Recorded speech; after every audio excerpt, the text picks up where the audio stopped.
नमस्कार। हंगामा न्यूज़ में आपका स्वागत है।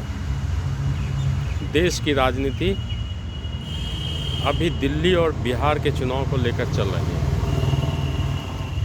बिहार में एनडीए का गठबंधन है, नीतीश कुमार मुख्यमंत्री हैं और केंद्र में की सरकार में जदयू का समर्थन है। लेकिन इस बार का जो मैंडेट आया है वो बीजेपी के लिए अच्छा नहीं है। एक तरीके से कहें तो बीजेपी अपने सहयोगियों पर डिपेंडेंट है। बिहार में नीतीश कुमार और आंध्र प्रदेश में चंद्रबाबू नायडू पर। अब ये दोनों सहयोगी अगर गड़बड़ाए तो केंद्र की सरकार गड़बड़ा सकती है। ऐसे में केंद्र की सरकार यानी मोदी की सरकार कुछ और सीटों के जुगाड़ में लगी है ताकि बिहार और आंध्र प्रदेश के भरोसे उनकी सरकार न रहे, क्योंकि नरेंद्र मोदी को ऐसा लगता है या मोदी सरकार ये समझती है कि बिहार से नीतीश कुमार और आंध्र प्रदेश से चंद्रबाबू नायडू कभी भी उनकी सरकार से पाला खींच सकते हैं। इसीलिए महाराष्ट्र के शरद पवार और फिर ठाकरे को, उद्धव ठाकरे की पार्टी जो शिवसेना है उसके सांसदों को जोड़ने की कोशिश की जा रही है। उद्धव ठाकरे के करीबी संजय राउत के बयान से यही लगता है। पिछले दिनों शरद पवार ने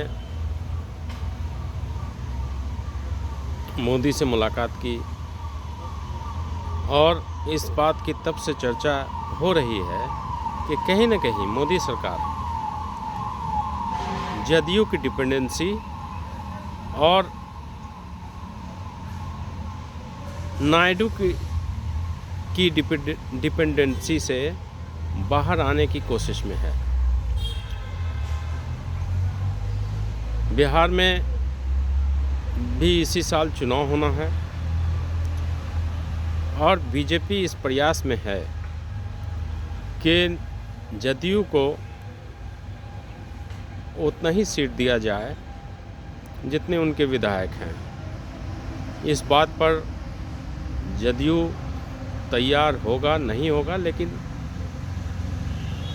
जदयू इस बात पर तैयार नहीं हो सकता, क्योंकि पिछले बार जो सीटों की कमी जदयू को आई उसके पीछे जदयू के लोगों का मानना है कि कहीं न कहीं बीजेपी इसके लिए ज़िम्मेदार रही, क्योंकि उन्होंने चिराग पासवान को इंडिपेंडेंट उम्मीदवार लड़ने की छूट दे दी थी, या उनके कहने पर चिराग पासवान ने इंडिपेंडेंट चुनाव लड़ा। अब देखना ये है कि शरद पवार या उद्धव ठाकरे की पार्टी का कब तक बीजेपी से डील होता है। तब तक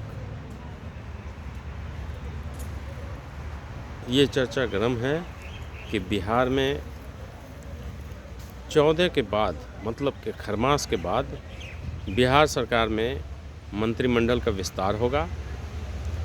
इसमें बीजेपी के 4 और जदयू कोटे से 2 मंत्री हो सकते हैं।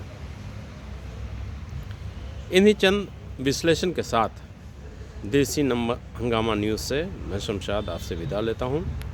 फिर किसी विषय पर आपसे बात करूंगा। तब तक के लिए नमस्कार।